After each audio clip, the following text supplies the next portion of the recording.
Hi everyone, welcome to day 4. Today we're going to talk about some things for you to look for in chapter 4. First, we're going to go over a few things that I hope you picked up on in chapter 3 of Lord of the Flies. All right, so back to our story. In chapter 3, I told you to look out for Jack and Ralph's differing priorities and to figure out which one you agree with. It'd be interesting to have a nice little discussion now to find out who you agree with. Maybe you want to start a discussion in the comments. That would be fun. You should definitely see that Jack prioritizes hunting and getting meat. He wants to catch a pig, and he's kind of obsessed with that. Whereas Ralph wants to build shelter. He wants to protect the boys from rain and their fears of the beastie, which is becoming a more prevalent thing. So the two of them are kind of at odds with each other because they both believe that their idea of what is most important is the most important. Fear. The next thing was fear starts creeping in. How do we see this happening? What are they afraid of? The boys are when it's daylight, they're fine. It's like when it goes down, the lights go down, when it's dark time, when it's nighttime, then there is more of a fear because you can't see things there in the dark. So the boys are having nightmares. They're afraid of what lurks in the jungle because you just don't know. If the thought of the beastie, no one talks about it, they don't mention it, but everyone can kind of clearly feel this fear creeping in. We see this rift between Jack and Ralph, and it's mainly because of their differing priorities and because they're dealing with little kids. The little kids don't really have an attention span to really be of much help. So Ralph is wanting to build these huts. He's working very hard. He only has Simon who's really helping him. And the little boys are kind of off playing. Even the boys that are supposed to be hunting with Ralph, they're not taking it seriously.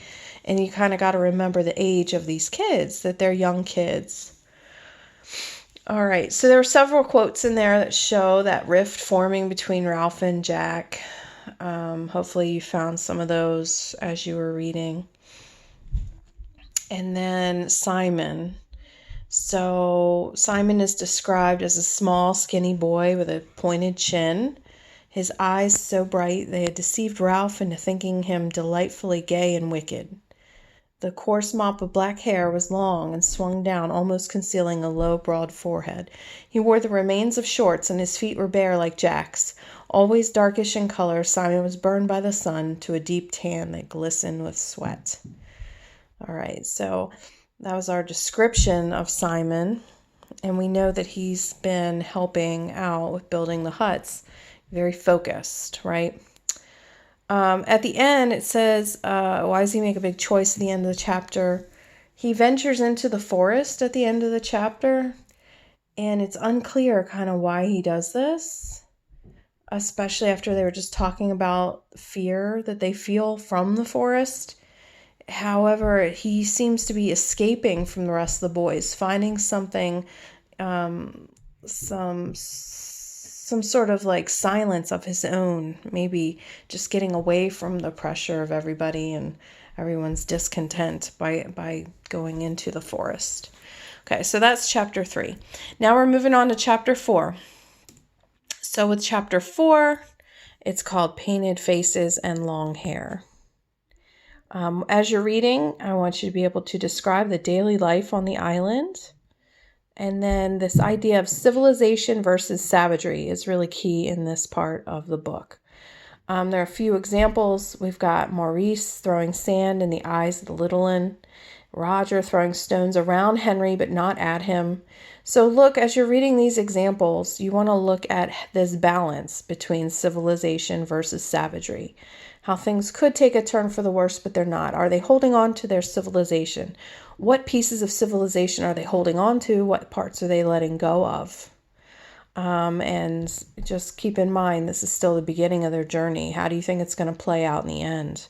Are they going to give in to savagery, or are they going to become more civilized? What's going on there?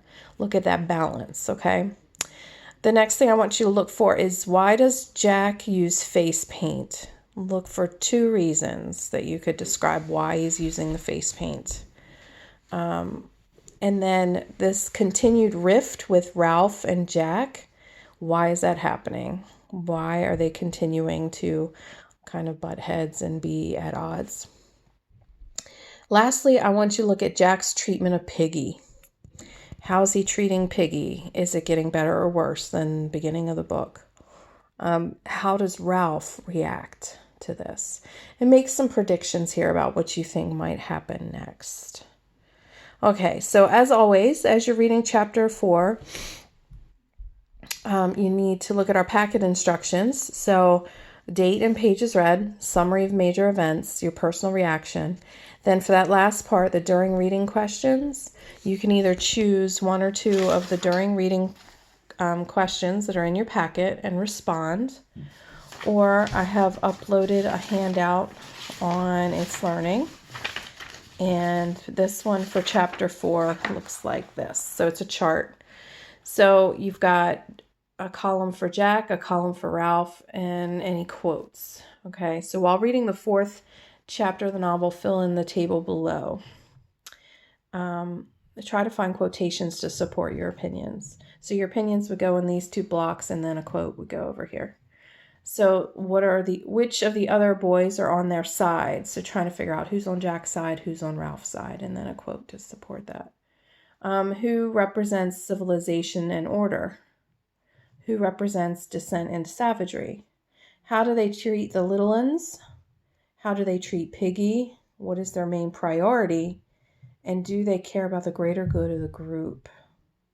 So thinking about those things, thinking about what Jack represents, what Ralph represents in each of these categories. And then an overall question, how are things changing on the island? All right, so this goes perfect for chapter 4. Again, if you guys have any questions, please leave me questions in the comments or send me any questions that you might have on Remind. I'm still around and taking your questions. I haven't had any updates from the county yet about what's going on. I know they sent some surveys out to students about whether you could get on the computer. They sent surveys out to teachers too. So I'm sure they're coming up with a plan. And as soon as I know more, I'll let you know. Okay, guys, that's it. Have a good day. Stay safe. See you later.